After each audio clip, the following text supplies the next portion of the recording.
चलिए स्टार्ट करते हैं। कल के लास्ट 2 क्वेश्चंस बचे थे न्यूमेरिकल्स में टेस्ट में। एक था न्यूमेरिकल नंबर 13 आपके टेस्ट में, frequency of vibration F of a mass M suspended from a spring of spring constant K is given by relation. सीधा फिर उन्होंने फ्रीक्वेंसी का रिलेशन दे रखा है, F equals to K C M raise to power X, के इन्होंने देखा है बाद में, F is equal to C M raise to power X and K raise to power Y, right. तो हमें क्या करना है, सी तो उन्होंने दिया है dimensionless quantity and the value of X and Y, हमें एक्स और वाई की वैल्यू निकालनी है, ठीक है। तो अगर एक्स और वाई की वैल्यू निकालनी है मतलब हमें third application of dimension use करना पड़ेगा जो हमने आपको पढ़ाया था सीक्वेंस से, ठीक है। तो हमें सबसे पहले हर एक की डायमेंशन पता होनी चाहिए। So dimension of frequency, F frequency है एज ए क्वेश्चन, ठीक है। तो फ्रीक्वेंसी की डायमेंशन होती है टी रेज टू पावर -1, ये ध्यान रखिएगा। Now dimension of C, but C is a constant, so तो कांस्टेंट की हमेशा डायमेंशन इक्वेशन 1 होती है, हर एक की नहीं होती, बट हमें समझना पड़ेगा कि क्वेश्चन कौन सा है, इसी के अकॉर्डिंग दिया होगा तो ही हम 1 रखेंगे। नाउ डायमेंशन ऑफ मास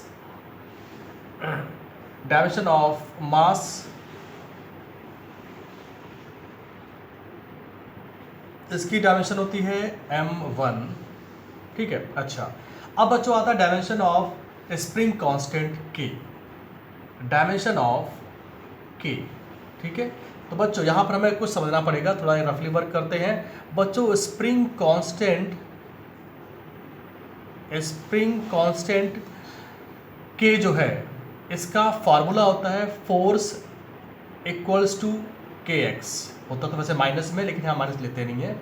जहाँ पर k जो है वो स्प्रिंग कांस्टेंट है, f फोर्स है और जो x है वो डिस्प्लेसमेंट है, और कहीं नहीं मिलेगा आपको, यही इसे मिलेगा। So k equals to F upon X, हम केवल निकाले आ रहे यूनिट, तो उससे हम निकालें डायमेंशन निकालेंगे। तो dimension of force is m1 L1 T-2 and dimension of x is L1, क्योंकि ये भी लेंथ है, डिस्टेंस है, तो क्या हुआ, तो L और L कट गया, तो हमने क्या निकाल लिया, डायमेंशन m1 L-2। चलिए ये क्वेश्चन आपके लिए नया था क्योंकि आपको ये फॉर्मूला शायद ना पता हो, ठीक है। इसीलिए हर बार टेस्ट में कुछ ना कुछ आपको नया मिलेगा जिससे आपको याद रहे। तो बच्चों ये हो गया आपका m1 और L-2, ये सब कुछ आपका आ गया। नाउ फ्रॉम इक्वेशन 1 अब हम निकालते हैं x और y की वैल्यू। तो बच्चों इसमें हम सारी वैल्यू पुट कर देते हैं। तो देखो f की वैल्यू है T-1 और c की डायमेंशन है 1, m की डायमेंशन है m1 raise to power x,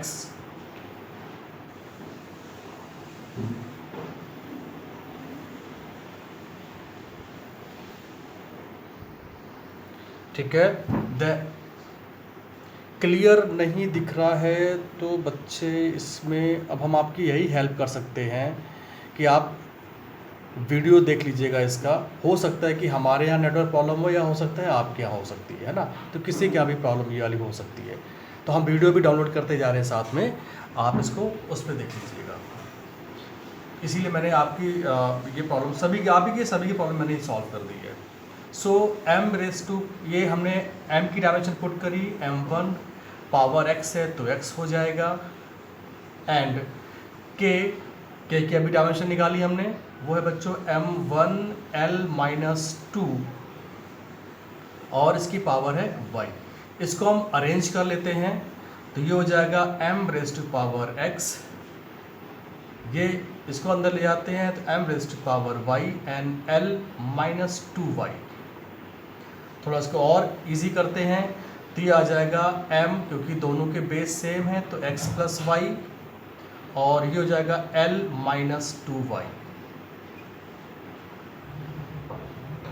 ठीक है, L-2y।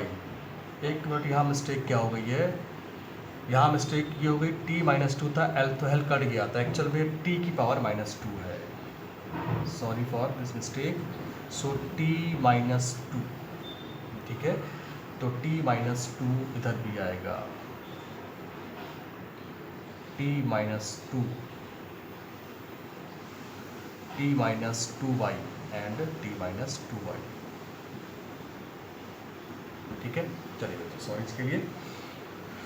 ओके, तो हम आगे बढ़ते हैं। तो हमारे पास ये आगे equation M X plus Y and T minus two Y, ठीक है। सो इसको हम बच्चों पुट कर सकते हैं m raise to power 0, l raise to power 0 और t माइनस वन पुट कर सकते हैं ना। ऑन कंपेयरिंग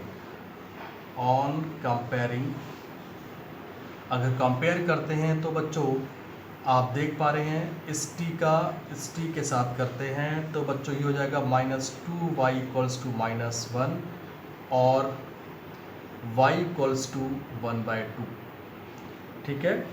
और क्या देख पा रहे हैं इसमें आप x plus Y equals to zero, अगर m का m के साथ हम रेट करें तो बच्चों y की वैल्यू पुट कर दो तो x की वैल्यू आ जाएगी माइनस हाफ, तो x की वैल्यू माइनस हाफ और y की वैल्यू हाफ आ रही है, तो डी ऑप्शन करेक्ट है, डी ऑप्शन करेक्ट है, ठीक है। इसे नोट कर लीजिए।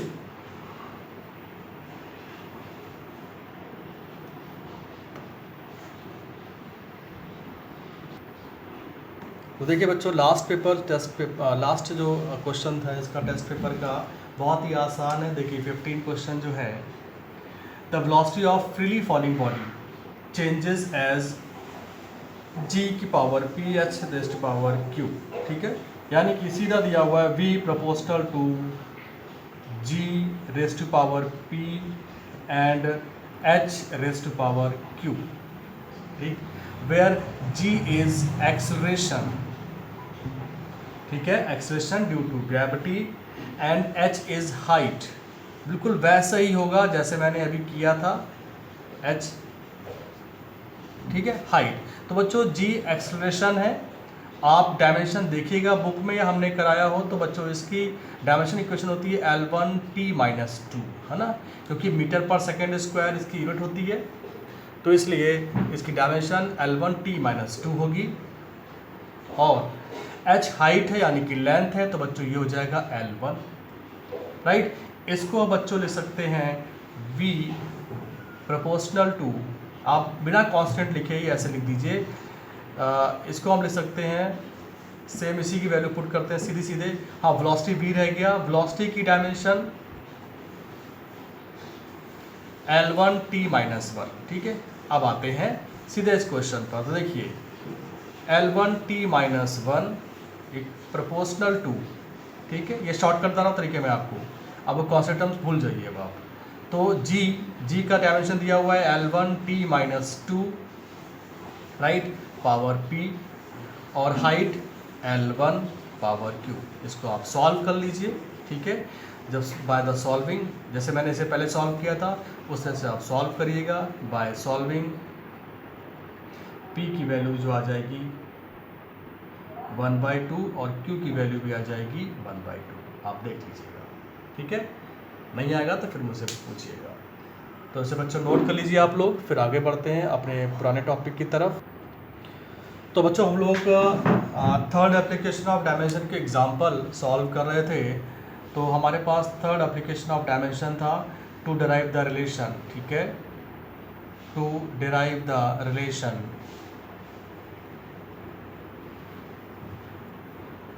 between the physical quantity,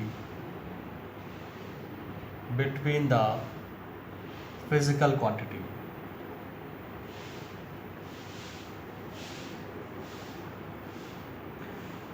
तो ये इससे पहले हमने एक सॉल्व करा दिया था और आज हम लास्ट इसका एग्जांपल सॉल्व करने जा रहे हैं। बच्चों वो न्यूमेरिकल क्या है देख लीजिए, derive an expression,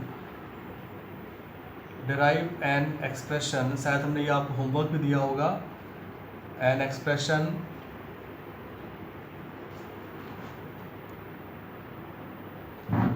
for the time period for the time period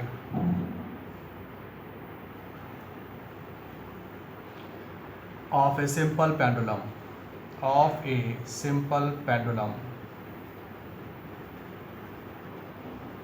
ठीक है।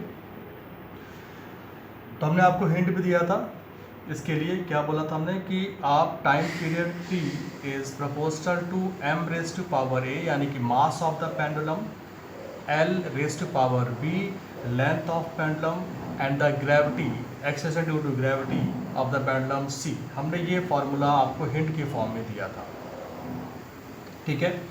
चलिए अब आकर इसको सॉल्व करते हैं। तो देखिए इसका सॉल्यूशन कैसा होगा।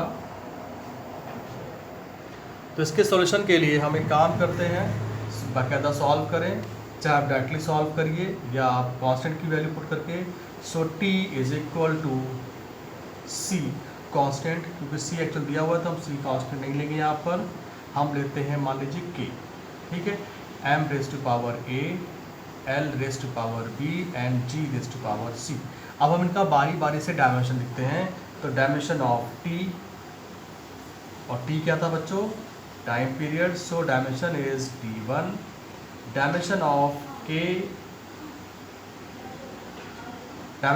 k, ये एक डायमेंशनलेस वैल्यू है तो इसका डायमेंशन इक्वेशन 1 आएगा।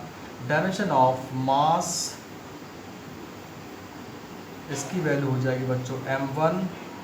Now dimension of l, so it is capital L1 dimension. Dimension of g, बहुत ही आसान क्वेश्चन है ये। Dimension of g is a gravitation constant, तो इसकी g is a gravity due to acceleration.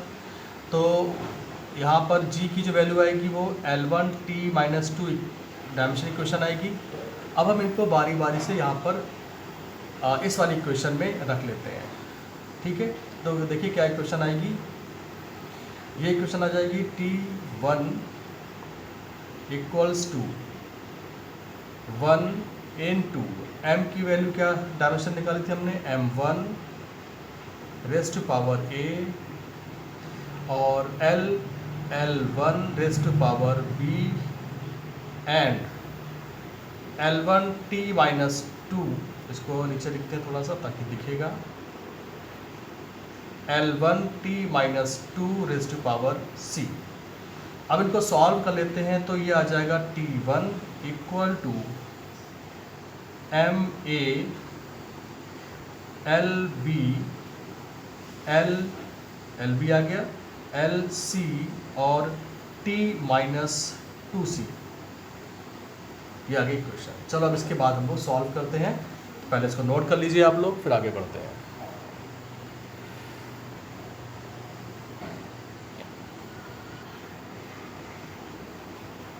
इसके आगे बढ़ते हैं बच्चों। तो ये हो जाएगा, हम इसको लिख सकते हैं m0 l0 t1, ऐसा कर सकते हैं ना लेफ्ट हैंड साइड में। सो दिस इक्वल टू, अब देखो ये m है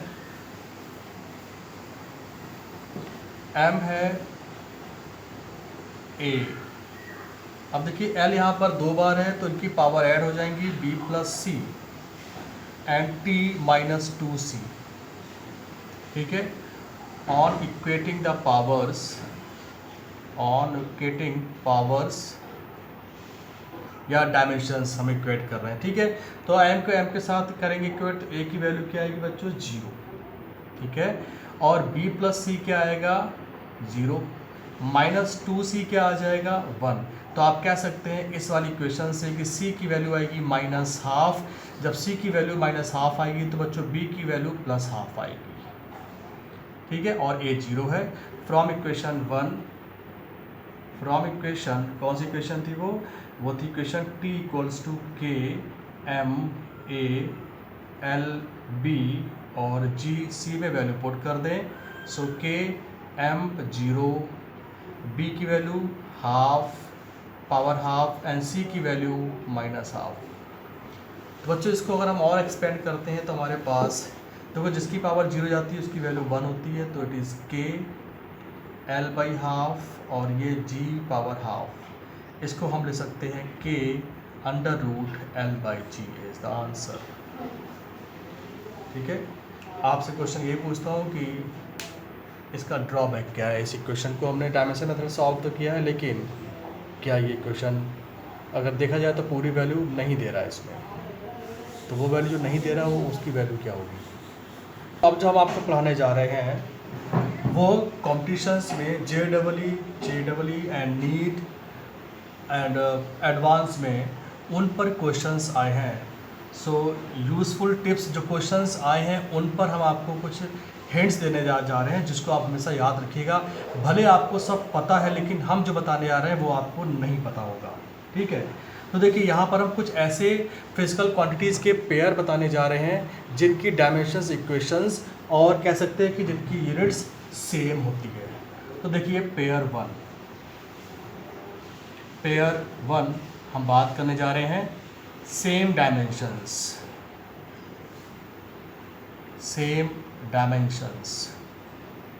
तो देखिए कौन कौन से हैं, आप इनके डायमेंशन निकाल के देखिएगा। तो पहला बच्चों है देखिए फ्रीक्वेंसी। दूसरा आता है बच्चों एंगुलर वेलोसिटी या एंगुलर फ्रीक्वेंसी।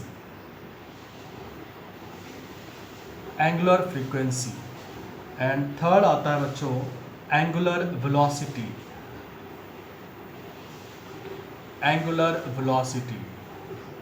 एंड डी आता है वेलोसिटी ग्रेडियंट।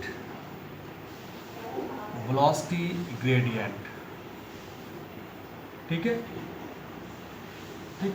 एक्चुअल में इसका फार्मूला होता है वेलोसिटी ग्रेडियंट का change in velocity upon change in length. ठीक है, तो ये एक ऐसा पहला पेयर है, इन सभी की डायमेंशंस सेम होती है, राइट। अब देखिए पेयर नंबर 2। ऐसे बहुत से पेयर हम आपको लिखवाने वाले हैं ताकि आपको याद रहे कि किस पेयर की बात चल रही है। पेयर 2, ठीक, वो क्या होगा देखिए। पहला पार्ट है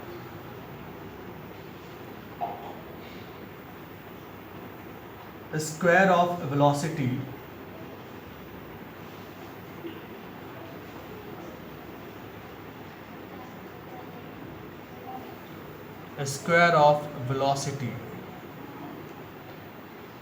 बी। अगला पार्ट है ग्रेविटेशनल पोटेंशियल।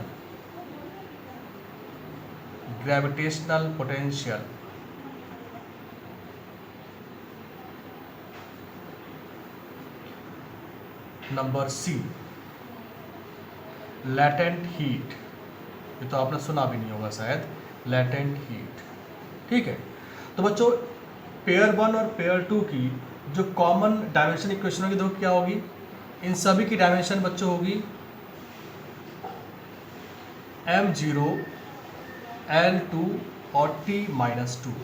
ठीक है, और जो इससे पहले वाला पेयर बनाया है बच्चों, इन सब की डायमेंशन क्या होगी देखिए m0 L0 और T-1। इसे नोट कर लीजिए। देखिए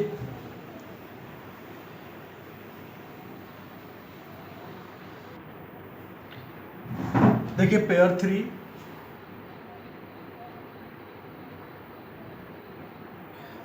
में पहला पार्ट है आपका मोमेंटम,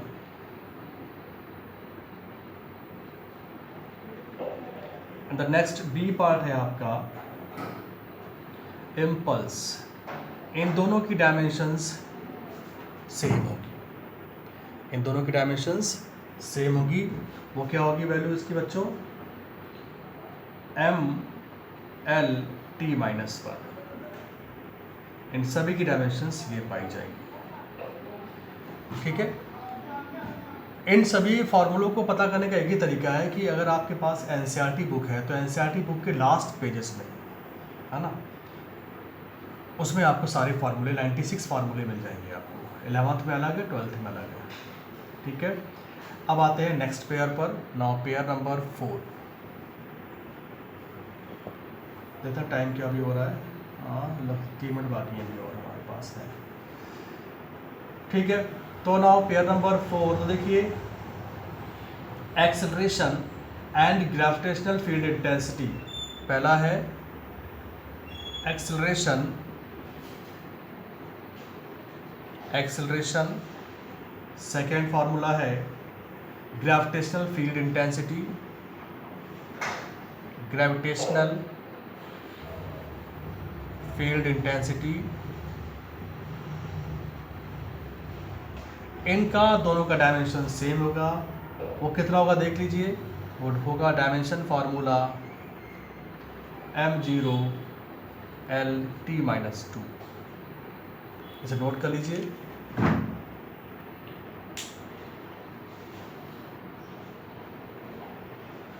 देखिए पेयर 5, देखिए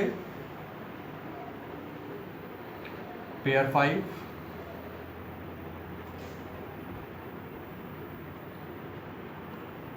number 1 force, number 2 weight, C thrust,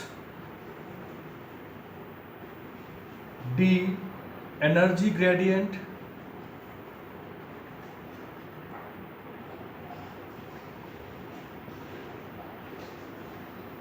इनकी डायमेंशन सभी की सेम होगी। वो कितनी होगी देखिए, m L T-2।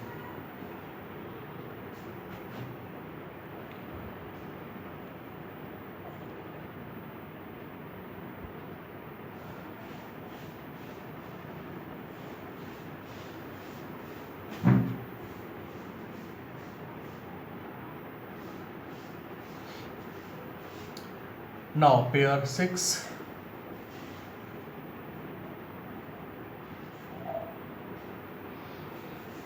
Number 1 entropy. बच्चों ये एक यूनिट है आपका थर्मोडायनेमिक्स, क्लास 12th में है।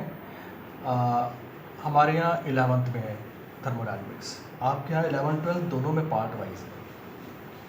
हमारा मतलब कहने मतलब है कि सीबीएसई बोर्ड में 11th में है और सीबीएसई बोर्ड में 11 12 दोनों में अलग अलग पार्ट में है। नाउ बी पार्ट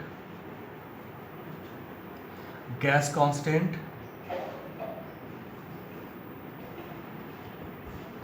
सी पार्ट, क्योंकि अगर अब हम इनके फार्मूले को समझाएंगे तो आपको समझ में नहीं आएगा बिना थ्योरी पढ़े हुए इसकी। Now C part is Boltzmann constant, scientist के नेम पर ही है, बोल्ट्जमैन कांस्टेंट। पेयर पढ़ने से ये फ़ायदा है कि अगर आपको उस पेयर का एक भी फिजिकल क्वांटिटी का डायमेंशन पता है तो आपको सभी का पता हो जाएगा। थर्मल कैपेसिटी, थर्मल कैपेसिटी बच्चों इन सभी की डायमेंशंस सेम होती है। इनकी डायमेंशंस होगी m L2 T-2 K-1। Note कर लीजिए। अगर आप हर एक दिन भी एक एक पेयर याद करेंगे तो आपके लिए देखिए पेयर 7,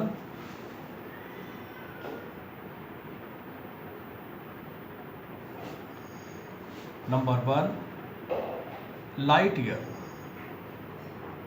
बच्चों ये लाइट ईयर टाइम नहीं होता, ये डिस्टेंस होती है। B radius of gyration,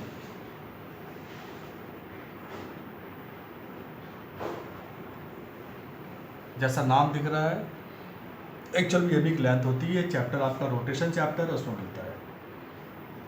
C wave length, wave length बच्चों इन सभी की डायमेंशन सेम होती है, वो होती है m0 L T0, सभी लेंथ है।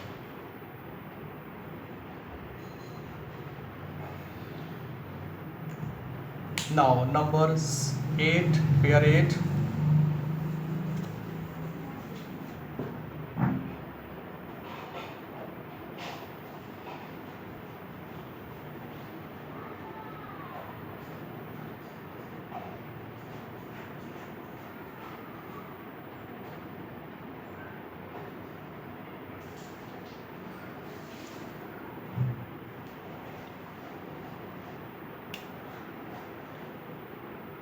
के पावर -1 एक्चुअल में k is a dimension for temperature, Kelvin के लिए है, ठीक है।